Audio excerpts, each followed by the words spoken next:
On today's Crossover Thursday, can the Arizona Cardinals erase the memory of last week's embarrassment and get a win on Thursday night? Or will the Seahawks continue their dominance at State Farm Stadium? Let's get it.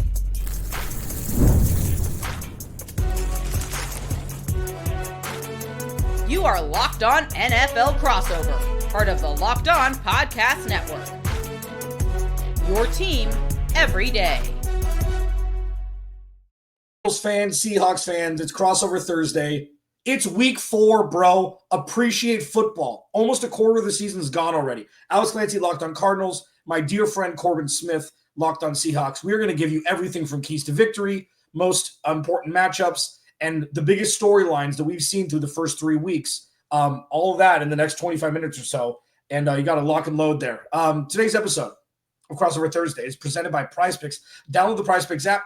Use code LOCKEDONNFL to get $50 in lineups after you play your first $5 lineup. Corbin, what's up, dude? The first 3 weeks, both teams are 2-1. It couldn't have looked more different. So I want to jump into this right away. The Seattle Seahawks, if they play like this, an upgraded offense, a better offensive coordinator is actually competent at the NFL level.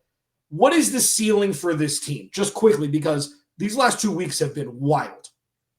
Look, Alex, you might remember our NFC West preview show. I said that this is an 11 or 12 win caliber team. I still believe that. And in fact, I'm more bullish on it right now coming out of these first 3 games. I know a lot of people are going to look at that season opener against San Francisco and say, well, what happened in that game? Seattle was the better team most of that game. They just made some pivotal mistakes that ended up killing them at the end. And week 1 is always a crapshoot. It really is. I look at what has happened the last 2 weeks, really the last 6 quarters, because the first half was not good in Pittsburgh. Like, Seattle was dominant, but they made a couple bad turnovers, and it made the game a 7-point deficit when they probably should have been up 20 points in that game, to be honest. This last week, New Orleans, I went into that game thinking New Orleans might be a little frisky because the first 2 games watching on film, I thought they look like they're halfway decent. Like, they're not a good team, but they look like they're competent. Seattle was up 21-0 before the Saints even realized the game had started. It was an absolute bloodbath. I'm not expecting the Seahawks to do that every single week, obviously, but that game you got to see just how talented this defense is. They were missing 3 starters in the secondary, and they were still locking dudes down. The interior of their defensive lines as good as anybody. They're causing problems every single week. To me, I said at the beginning of the year, and I know a lot of people laughed at me, but like I think, I don't know if Sam Darnold's better than Geno Smith, but look, I think the roster around Sam Darnold is better than what Geno Smith ever had. They've got a competent offensive coordinator. They've got a competent offensive line, which they hadn't had in like 7 or 8 years. I think this team, as long as they don't have the injury bug bite them, I think this team is still, like I said, I think 11 or 12 wins absolutely is doable for this football team right now. So you said 3 words in a sentence in a row that I've never heard you say. And how long have you been doing Locked On Seahawks? Since 2019. Yeah. Okay. And I've been, since 2019, I've never heard you say competent offensive line. Ever. Like, not once. It's kind of a running joke that it's like, they just forget. And it's fascinating because when you look at the Cardinals over the first couple weeks, the defense has been the strength also. And though I know that the offense with JSN, we'll get into the offense in a minute, but it's like the Arizona Cardinals lost Garrett Williams, thought they lost Max Melton, and thought they lost Will Johnson for the year, all in the course of like 30 real-time minutes against Carolina. And Garrett Williams is on IR, who is one of the better slot corners, if not the best in the league at this point. Will Johnson is still DNP. He's most likely not going to play tonight.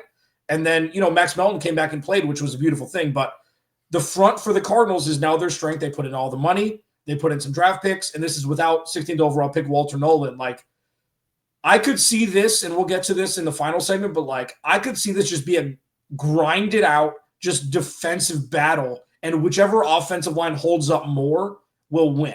Now, both teams are 2-1. The NFC West has 0 teams under 500. And whoever loses this game will go to 0-2 in the division, which is massive. So that's the biggest, like, overarchingly, it's going to look different because they're wearing different jerseys and they've had different plights up until this point. But the overarching biggest storyline is whoever loses this has a massive disadvantage in the NFC West, whether it's, tiebreakers or whatever it is. So, I mean, Thursday night, anything can happen, man. Yeah, and as you mentioned to me, we talked about this earlier this week on Locked On Seahawks. I know it's week 4. I think this is a critical game. And I look at the fact the Seahawks last year, they had the tie with the Rams at the end of the season. And one of the big things that hurt them is they were both the same record in the division. And if they could have just found a way to scratch out one more win, I mean, they had the Rams beat in week 9 and they ended up taking that one away and losing in overtime. Like there were games that they can look back on, like in division, we could have had another win or two in this division, and it ended up coming back to bite them. So these games, I don't care if it's Thursday night, week 4, this is an incredibly important game, especially when you consider that the Rams are 2-1, the 49ers are 3-0, even with all the injuries they've had. Like this division is as good as any division in the NFL right now. And so from Seattle's perspective, storyline wise, like I think there's a reason that we're going to see Devin Witherspoon and Julian Love back in this football game. And I think Seattle, whether they would, I don't think they'd ever admit this, but I think if the Saints were a better team, they might have considered playing one or both those guys on Sunday. But they decided, look, that game on Thursday Night Football, we got to have that one. And so they let those guys have a few more days, and now both of them are going to be ready to go to play in this game. I think that just tells you the magnitude, not just the fact it's a divisional game, but again, whoever loses this is 0-2. Not that you are completely out of the race, but that really does put you at a disadvantage a quarter of the way through the season. You don't want to be in that position, especially with how competitive this division is. And the conference in and of itself, like Philly has looked pedestrian for a good portion, especially their pass game, though they woke up the second of the last week. Green Bay lost to Cleveland, just devoid of any rational thought as to how that happened. Like the NFC West is wide. I mean, Detroit looked really good against Baltimore, but it's like winning the division in the NFC West is massive to get that home game. It's just massive. Like it can't be. You want to go on the road, have the same record, and go on the road instead of playing at home because your win-loss record against NFC West opponents was inferior. Yeah, I mean, I agree. And like for the Cardinals, I don't use the term must win before there's playoff or lack of playoff contention there. Like 12-13, if you're like, they have to win or they're eliminated, that's a must win. But for the Cardinals, this is a gotta have it win, because if they lose and it's somewhat ugly, questions immediately. Like everything will be questioned if the Cardinals lose this game 27-13 or something like that, where the offense doesn't work. Is Drew Petzing going to be on the hot seat immediately? What about Kyler Murray? What about Jonathan Gannon? I'm not saying that anything would change, but it's like the narrative was set that the Cardinals had to go into San Francisco and win. Everybody was hurt. Nick Bosa tore his ACL midway through the game. The Cardinals couldn't muster more than 14 points or 13 points on offense, and they had a safety. But it's like they had a chance to win every game this year. They had the ball with under 5 minutes left. They had to get a couple first downs and end the game in victory formation and against 3 inferior opponents, and they were unable to do so.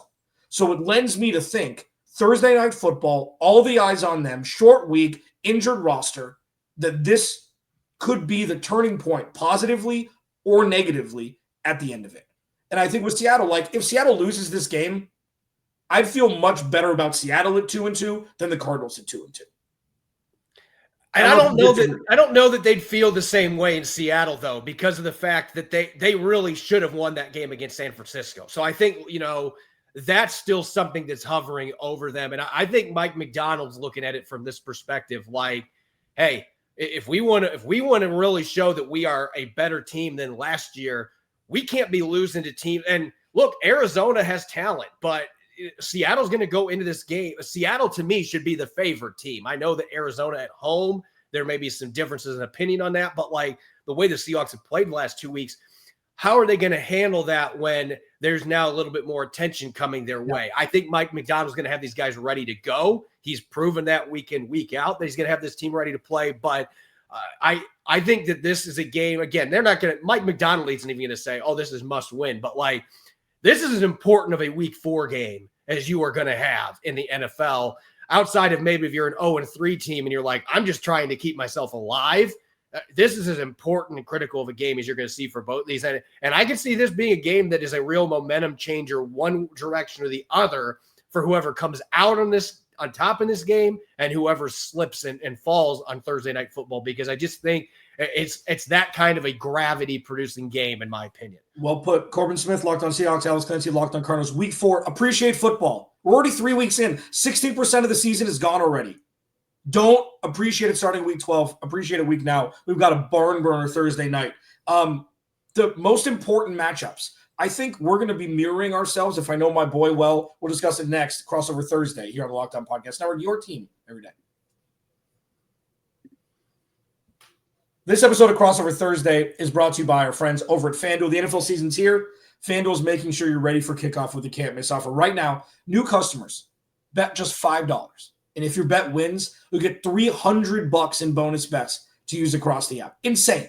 Again, if you're a new customer, you can bet just $5. And if your bet wins, you get $300 in bonus bets to use across the app. As Corbin was mentioning, the Cardinals started as a favorite at the end of week 3, and now it's swung to the other side where Seattle is the favorite. It's not by much. It's a point and a half, 2 points, depending on the time of day. But if you want to put some cheese down and you're a new customer, you bet $5. You get $300 in bonus bets. So download the FanDuel app right now by visiting FanDuel.com to get started. That's FanDuel.com to place your first $5 bet. Today's episode of Crossover Thursday is also brought to you by Wayfair. When you think game day, you might not think Wayfair, but you should, because Wayfair is the best kept secret for incredible and affordable game day finds. Wayfair has everything you need to get your space ready for the season, whether you're tailgating outdoors or cheering from your living room. I picked up a Cardinals grill, and it completely leveled.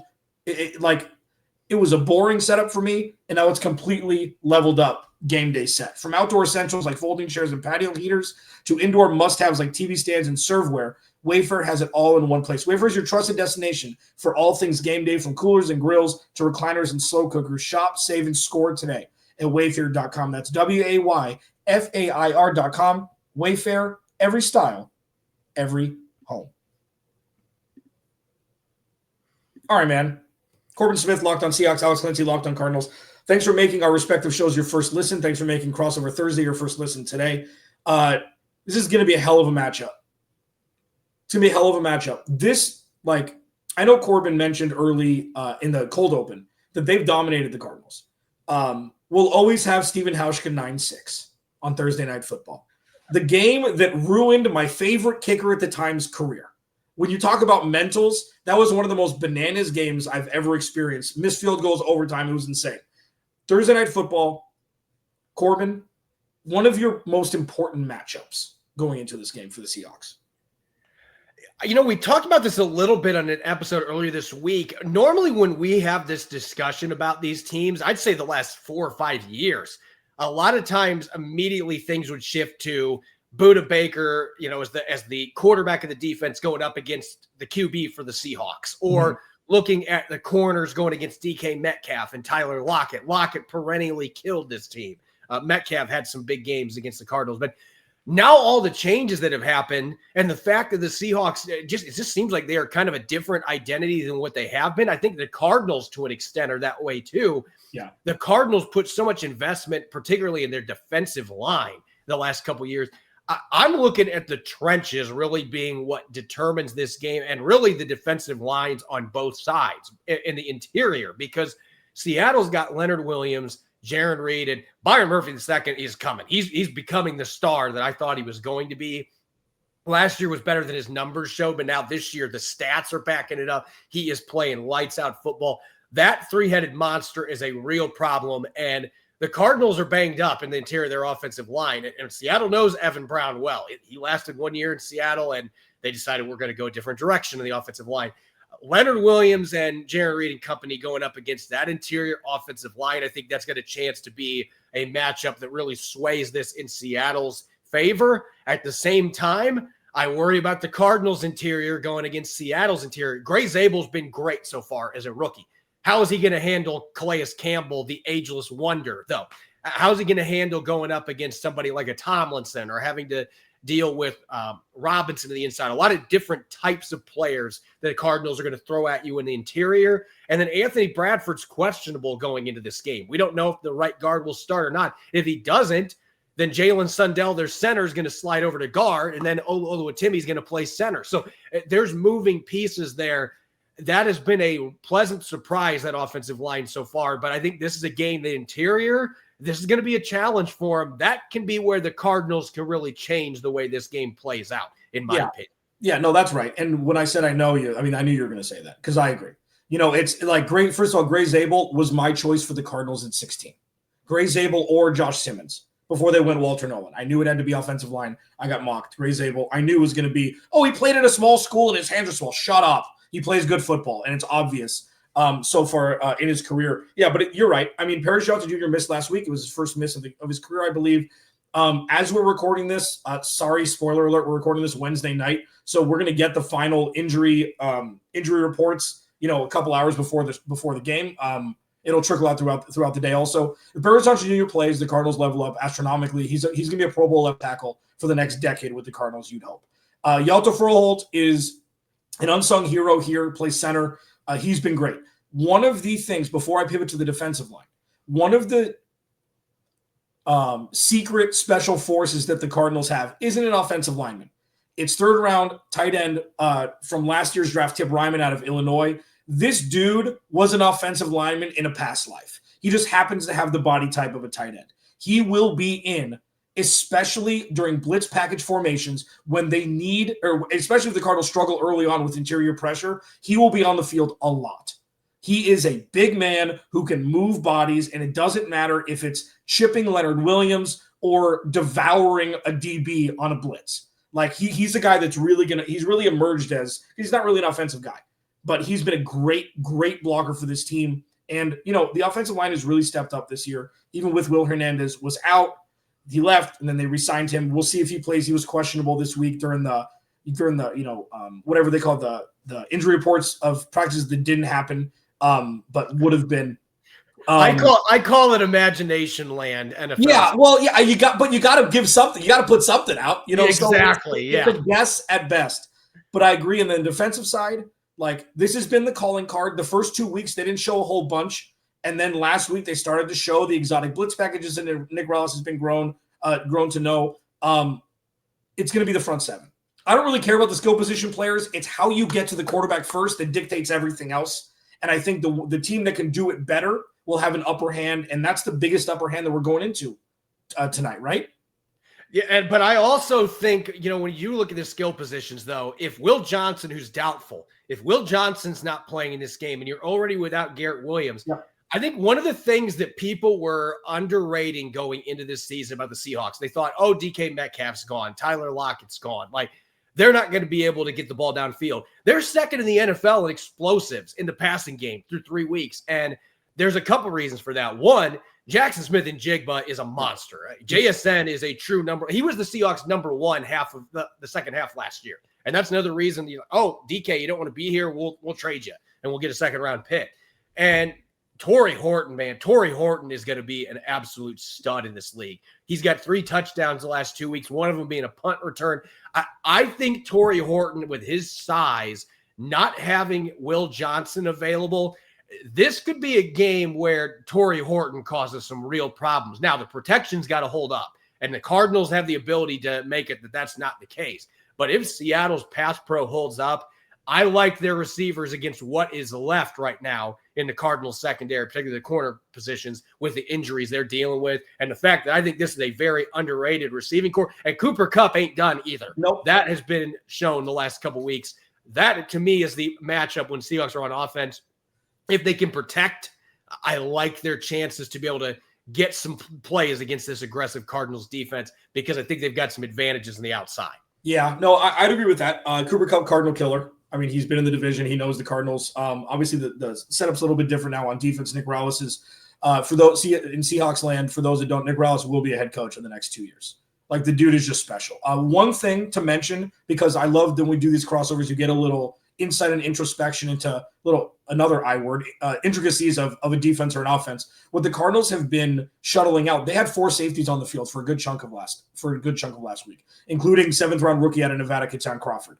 Their best lineup in the DB room before Garrett Williams and Will Johnson got hurt was a 3 safety set with Budda Baker, Jalen Thompson, and second round player Dadrian Taylor Demerson, alongside 2 outside corners where you'd move Garrett Williams outside and either Max Melton or Will Johnson alongside him outside, and have Jalen Thompson play in the slot because he's had experience doing that here. So I think you're going to see a lot of 3 safety sets, 4 safety sets to overcome the injuries that they've had. But all of this comes down to, as we pivot into keys to victory, if you can cut the head off the snake, we've been doing a lot of podcasts for a long time together. I always talk about cutting the head off the snake. If you can get to Sam Darnold and get in his kitchen and make him uncomfortable, the Cardinals can win this game. If you don't, Seattle will score 40 points. Like, it's not, people undervalue Sam Darnold because he's an NFL quarterback in a vacuum. Any NFL quarterback can pick you apart. It's like the 11th man on an NBA team. You give him a wide open 3, he's going to make it. He's an NFL player. It's the same thing. So it's going to be fascinating to see what your keys to victory are as we pivot here. Zach Charbonnet healthy. That terrifies me with him and Kenneth Walker. We'll talk about it all as we wrap up here. Crossover Thursday, Corbin Smith, Alex Clancy, Locked on Cardinals. Keys to victory. Next. This episode of Crossover Thursday is brought to you by our dear friends at Game Time. NFL season's back. Obviously, we're in week 4. Honestly, there's nothing better than being in the stadium surrounded by fans, cheering on your team. But let's be honest, getting ticket can be a hassle. Between queues, login screens, prices jumping at checkout, it's frustrating. You've all been through it. That's why I use Game Time, the app that gives you the advantage. And, it's fast, easy, backed with the Game Time guarantee. You'll always get 100% authentic tickets delivered on time and at the best price. Plus, all fees are included, so the price you see is the price you pay. Download the Game Time app today. Create an account. Use code LOCKEDONNFL for $20 off your first purchase. Terms apply. Again, that's promo code LOCKEDONNFL for $20 off. Swipe, tap, ticket, go. Download Game Time today. Corbin Smith. What's up, dude? I'm like, somebody who's been around the team for a while, this is my 9th year hosting this show. I've been in sports media for 15 years. I'm going to say that as a flex. It's like games like this terrify me because we've seen this story before where it's like, we're talking about this team now. This was supposed to be a week 12 conversation if things were to go haywire. Keys to victory for you that would turn the Cardinal season from 2-0 to 2-2 in 4 short weeks. I think the first thing is you have got to be able to continue doing what you've done the last 4 or 5 times you've played Kyler Murray, and that is dominate the interior with pressure and get in his face. And look, I know the narrative is probably a tired one, but it shouldn't be because it's true. If you get Leonard Williams and Jaron Reed and company pushing offensive linemen back into Kyler Murray's lap and Seattle's edges contained, which they've done such a good job of the last 2 or 3 times, at least these teams have gotten together. If you do that, you're putting Kyler Murray in a position where he is not going to be successful. And the Seahawks did that both games to him last year. So I'm looking at that interior. Again, that's why it was my key matchup. Like Leonard Williams and company, the Cardinals offensive lines played better, but you still have those 3 freaks in the middle that you can just rotate. And by the way, Mike Morris is starting to become a really good player too, adding to that group. So they've got a lot of different guys they can throw at you. That to me is the big key. If you can get that interior pressure, and I think Seattle stopping the run on early downs is going to be key as always. But that interior pressure to me, anytime you play the Arizona Cardinals, you play Kyler Murray, that and having the edge contained, you got to have both those things married together. And if you do that, I always like Seattle's chances a lot better. If they have one or both those things break down, then I get worried that this game could get ugly. If Kyler Murray can get the ball off cleanly, he can see his receivers, and he's able to get outside, scramble and stuff. They let him do that kind of stuff. We've seen the Cardinals win these matchups in the past against the Seahawks. So to me, it always starts and ends with that interior play on defense on the front line. It's fascinating you say that because you're like, you got to stop the run because you're so used to, at least over the last couple seasons, they've been dominant is excessive. They've been a top 8 rushing attack since Drew Petzing took over as offensive coordinator. And now with James Conner being out for the rest of the season, I have a sneaking suspicion, and I'm imploring this to happen. Throw the ball more. Get Trey Benson involved. This is going to be his first career start as an NFL player. Get the ball in the air, not dink and dunk. For those that don't know, Kyler Murray had 35 pass attempts last week, less than 5 yards per attempt. He had 165 passing yards or something. If Kyler Murray is going to be the guy, James Conner, the most important non-Trey McBride on the team, and he's not there, you got to pivot, especially with an interior defensive line like they're going to be seeing. This is a situation you got to move the pocket, get Kyler Murray rolling out, do a little bit more play action than you're used to, throw the ball down the field, render Leonard Williams and his run stuffing ability, his ability to blow up the interior of a pocket as close to obsolete as possible, and you can stay in this game. If they're running the ball 12 times for 22 yards and Kyler Murray can't get anything moving the ball down the field, this is going to be a long, long night for the Cardinals. And there's going to be those questions right around the corner. What the hell are we doing here kind of thing? So as we wrap up here, and you listen, we've talked about the skill position players. This is about the lines. It just is. Who's going to win? Who's going to dominate? Give me your I don't need a prediction. What the Seattle Seahawks win if? Give me two things. They win if, one, the run game is competent. And for me, that would be 90-plus rushing yards. I think this week they are going to need to run the ball. Last week, a lot of people were like, they couldn't run the ball. It's like, well, they didn't need to. And the Saints were letting them pass all over them. They had short field. Game circumstances more than anything dictated that. I think you're going to see the Seahawks come out and running the football. And look, I think Clint Kubiak, he's not dumb. He has mixed in some gap schemes. They saw what they did last year running gap, even in Ryan Grubb's offense. I'm expecting we're going to see quite a bit more gap than we usually see because I think the Seahawks, especially if Charbonnet plays in this game, he's listed as questionable. I think you're going to see him and Ken Walker get some opportunities to run more gap schemes. So I think competent 90-plus rushing yards. And I think the second thing for me, if they get at least 2 turnovers, and that has been a huge part of this dominance they've had in the last couple of years against Arizona. They have put Kyler Murray in bad spots, in pickles, and he has thrown the ball up. And look, if you just take shots just for taking shots against this secondary, you are going to pay for it. And that's the conundrum the Cardinals are going to deal with here. You want to be more aggressive, but at the same time, it's like that secondary is going to be close to full strength this game.